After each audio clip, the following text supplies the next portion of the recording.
It's the Tide and Tiger Report, Monday of Texas A&M week. We'll talk about Ole Miss in a minute, but let's get to the injuries. Deshaun Hand not on the practice field today. That wasn't a surprise. What else did you see? Yeah, we expected Deshaun, of course, to miss after the MCL sprain that he suffered, or strain that he suffered against Ole Miss. But Trevon Diggs, starting punt return man, also a reserve corner out, probably for this game. Questionable, very questionable is the way Coach Saban phrased it, with a foot injury. Now, you also noticed something on the offensive line with Bradley Bozeman today. Yeah, Bradley Bozeman, starting center, of course, was not getting reps with the first group.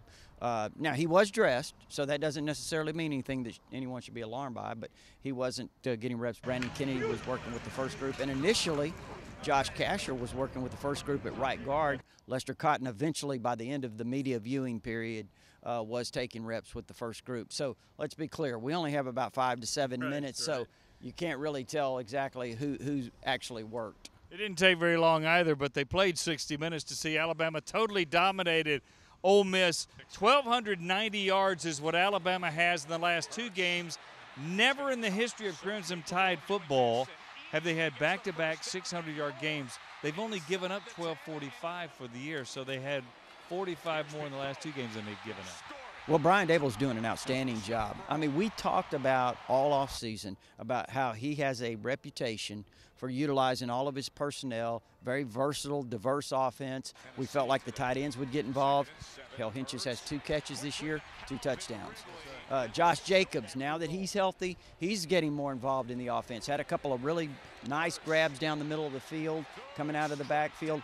One of those for a touchdown. Also had a 45-yard run. They're getting everybody involved, Scott. 9 different Crimson Tide players scored touchdowns in the game. Let's hear from some of them, led by Jalen Hurts, on what they thought went well offensively this week. You know, anytime you have a new offensive coordinator, every time you get an opportunity to work with them, you're going to get better. And I feel like as we play new teams, you know, we're really getting more comfortable with everyone, and you know, we're really figuring out, you know, what it's going to take to be an elite offense. And I feel like we're, you know, executing really well at this point. We want to, you know, maintain the same focus that we know we need to have, and you know, we can't be complacent about anything because we haven't done anything. One of the things he did in this game, which we've been working with him on, is even when he scrambles to keep his eyes downfield, and actually did that on several occasions. And I think from a drop back standpoint, from a timing standpoint, we missed a few throws in the game. But at the same time, we're in the right place. We're making the reads. We're getting the ball out of our hand.